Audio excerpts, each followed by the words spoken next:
Hello guys, back here again with the Cragsman Jeep again. I haven't done too much, as you guys remember from the other video.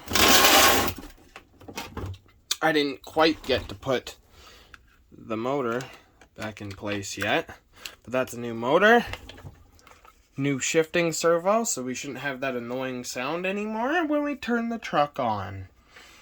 And it shouldn't be shifting itself into neutral anymore, hopefully. Yeah,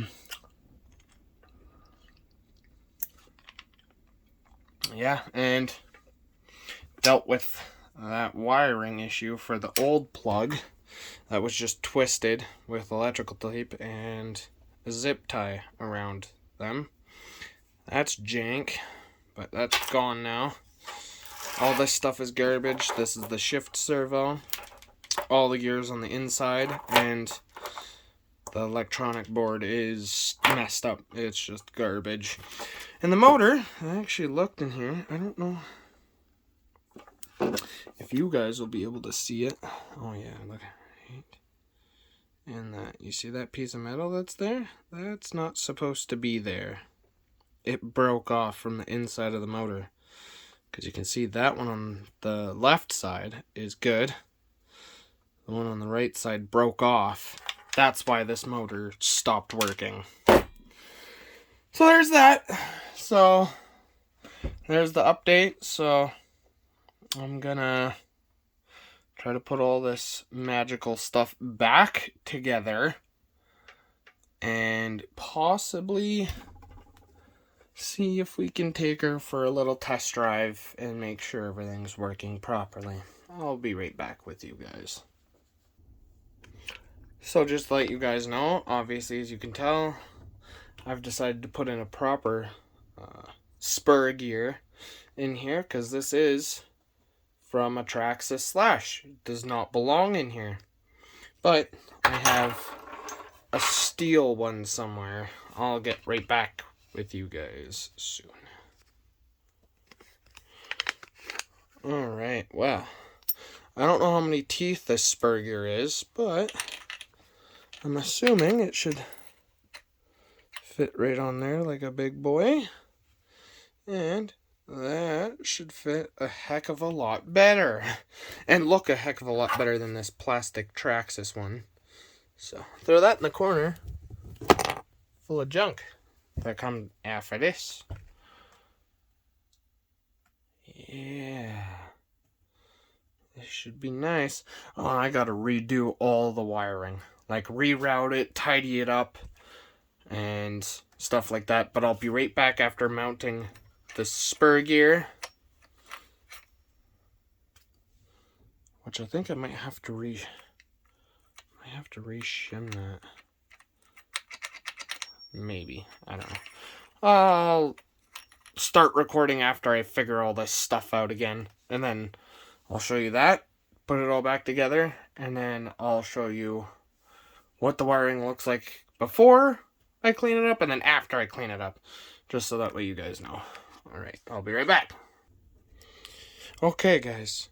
Always remember when you're going to set your pinion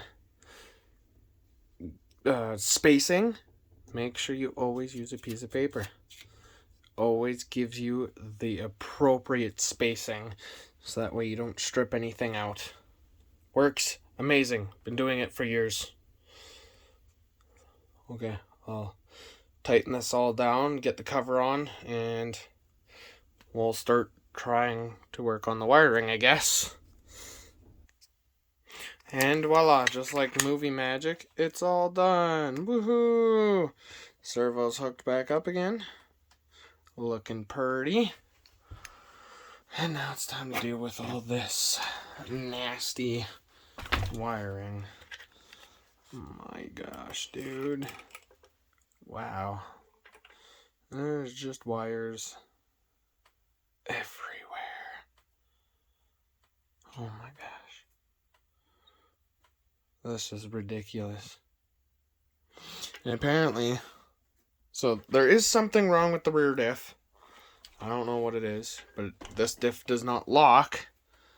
And that's the servo for it. So I know I have another splitter, so I have to hook the rear locking servo with the front locking servo, whichever one it is. There's like, oh my lord, there's so many.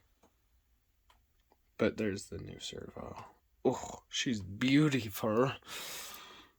But yeah, now it's time to clean up, all of this wiring.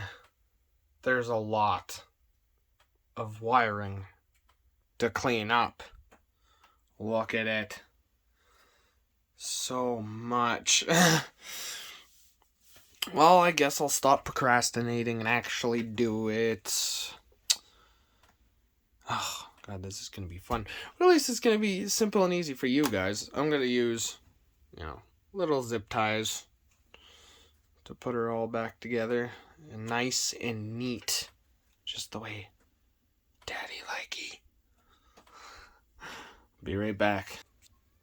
So it's been like half an hour for me and milliseconds for you guys. But here you go. No, a little bit neater. Have to figure out ways to, attach some more of that stuff, Just so that way it's out of the way. And I put a splitter in for the rear servo for the differential, locking and unlocking. It's in there, I just don't have the rear one plugged in because that part doesn't work. I actually have to tear apart that rear diff and order parts for that, so that way it'll work again. But right now, I'm doing more wiring that is just twisted together, of course. Which I'm probably going to have to get into that one too, because it's green tape and I guarantee you it's just twisted together. And like I said in another video, these solder shrink tubes are freaking amazing. I love them.